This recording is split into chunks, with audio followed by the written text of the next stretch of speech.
querendo trazer uma palavra aqui para você. É uma palavra muito importante. É uma palavra que nos dias de hoje precisa ser ouvida, precisa ser falada, né? Eu espero que Deus ele venha tocar no teu coração. Amém? A palavra de Deus diz assim, em Deuteronômio 7, versículo 9, diz assim: lembrem que o Senhor, nosso Deus, é um único Deus.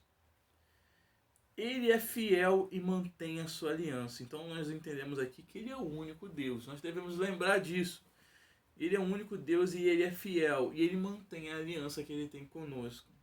Ele continua a amar por 1000 gerações. Ele continua essa aliança por 1000 gerações. Aqueles que o amam e obedecem os seus mandamentos.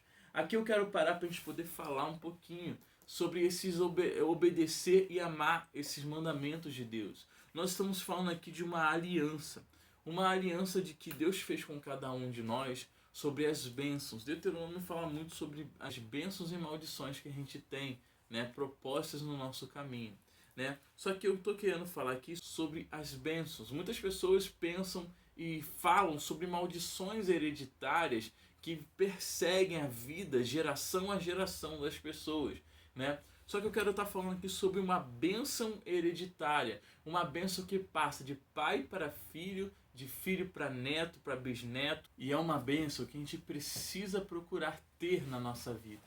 Só que, Mateus, como é que eu consigo essa bênção? Mateus, a minha família tem se colocado em lugares que não agrada a Deus. Mateus, eu lutei tanto na obra de Deus, eu falei, eu ensinei meus filhos o caminho que se deveria andar, e eles estão no caminho ruim. Mateus, eu tenho tido doença na minha casa. Eu tenho tido um espírito de morte na minha casa. Eu tenho tido um espírito de confusão na minha casa. Mateus, como é que eu faço para ter uma bênção do Senhor que me leva não só para a minha vida, mas leva para a minha geração? E isso é simples. Isso é uma coisa tão simples que se torna até difícil de ser feito, né? E Deus ele fala aqui, ó, aqueles que o amam. Nós precisamos amar a Deus. Nós precisamos amar a Deus não pelas coisas somente que Ele faz, mas também pelo que Ele é, pela sua essência, pela sua grandeza, pela sua majestade, pelo seu reinado sobre a terra, sobre cada um de nós. Nós precisamos amar a Deus. Nós precisamos reconhecer que Ele é Deus. Aí a gente tem a segunda parte. E obedecem os seus mandamentos. Que aqui quer dizer a mesma coisa. Para Deus, amar não é o que a gente faz com alguém, um namorado, um noivo, uma mulher, né, sua mulher, ou o seu marido, né? Não é da forma que a gente trata um ser humano. Amar a Deus é um pouco diferente. Não perde a sua essência, mas perde o como fazer. Deus, a gente não está vendo Deus. Deus, a gente não está tocando em Deus. Deus ele não tem sentimentos que fazem a gente ficar cuidando dele e falando, oh, eu te dou um presente, ele fica feliz com o seu presente. Olha, não, Deus, amar a Deus não é somente palavras de amor. Amar a Deus não é somente palavras de reconhecimento. Amar a Deus é cumprir os mandamentos dele.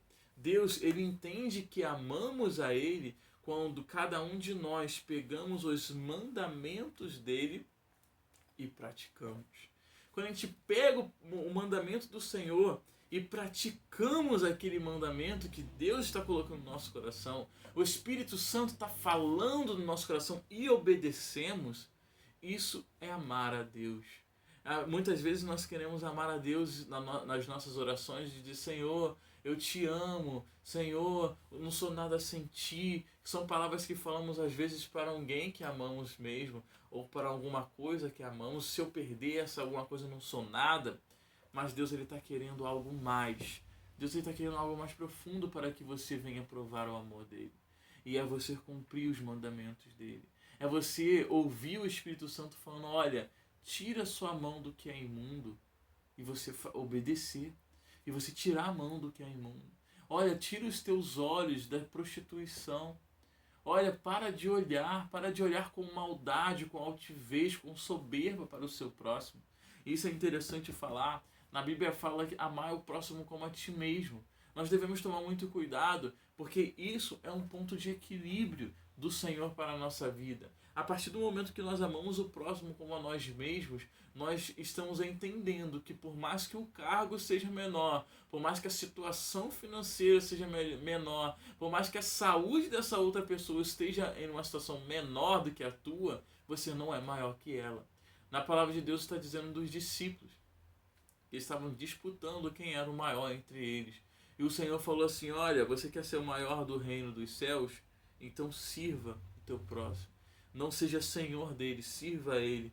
O que ele está querendo dizer isso? Vocês estão achando que ser grande é ser maior do que alguém, mas não. Ser grande é reconhecer que esse alguém é igual a você. Que esse alguém é igual ao quem é você diante de Deus. Então nós precisamos entender que não devemos amar ninguém acima de alguém, porque estamos sendo pessoas soberbas, né, um coração altivo, né, e não devemos amar alguém menos do que a nós mesmos. Por quê, Mateus? Porque você vai estar idolatrando alguém. Se eu amo alguém mais do que a mim mesmo, eu estou idolatrando ela. E Deus não se agrada da idolatria. Eu estou colocando para ser rei da minha vida uma pessoa natural, no qual Deus ele se coloca para ser rei na nossa vida. Então, se a gente coloca uma pessoa para se reinar na nossa vida, ou seja, essa pessoa é maior do que eu, essa pessoa tem domínio sobre mim, eu estou tirando o reinado de Deus sobre a minha vida. Está conseguindo entender que cumprir os mandamentos de Deus não é fácil? Cumprir os mandamentos de Deus não vai ser algo que vai ser normal de ser feito, porque a nossa carne ela se inclina para o mal, a nossa carne ela se inclina para o pecado, o nosso pensamento ele se inclina para as coisas que não agradam a Deus. Então, amar a Deus é uma luta constante. É uma luta que vai fazer você renunciar àquilo que você mais ama. É uma luta que vai fazer você ter que parar aquilo que você mais gosta de fazer. Poxa, Mateus, mas então quer dizer que servir a Deus é não ter nada de bom? Então eu não posso fazer nada de bom? Então eu não posso fazer nada do que eu gosto de fazer? Não é isso. Deus está querendo te tirar de coisas que está prendendo a tua geração. Deus está querendo te tirar de coisas que está prendendo a sua vida. Não só financeira, família, mas a tua salvação. Você quer trazer salvação para a tua vida e para a tua descendência? Você precisa aprender a ouvir a voz de Deus. Não só ouvir, praticar aquilo que está ouvindo. Às vezes o Espírito Santo, enquanto eu estou falando, está falando contigo de um erro, de uma falha, que Deus não está se agradando e você não consegue se livrar disso, se libertar disso. Mas você precisa fazer isso. Porque a tua salvação e a salvação de toda a tua descendência, até 1000 gerações, está dependendo da tua atitude. Está dependendo da tua vida com Deus. Então, mude, volte para os planos de Deus, ame os mandamentos dele e pratique os mandamentos dele. Porque grandes coisas tem no Senhor para a tua vida. Grandes prazeres tem no Senhor para a tua vida. E você está perdendo porque você está procurando os seus prazeres. Você está procurando os seus sonhos. Você está procurando aquilo que te interessa. E você está deixando Deus de lado. Então a tua geração ela está em jogo. A tua salvação, a salvação de toda a tua geração, ela está em jogo. Então busca se consertar com o Senhor. Busca ouvir a voz dele. Busca dizer, eis-me aqui, Senhor.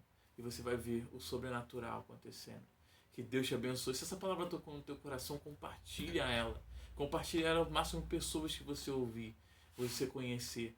Você tem às vezes uma pessoa que está fora dos mandamentos do Senhor, que nem conhece, que nunca foi, né, nunca recebeu o Evangelho. Mande esse vídeo para outras pessoas. E você vai ver que Deus ele vai fazer a obra. Deus está querendo trazer um conserto para essa geração. Porque Ele tem que abençoar. Ele quer abençoar a nossa geração.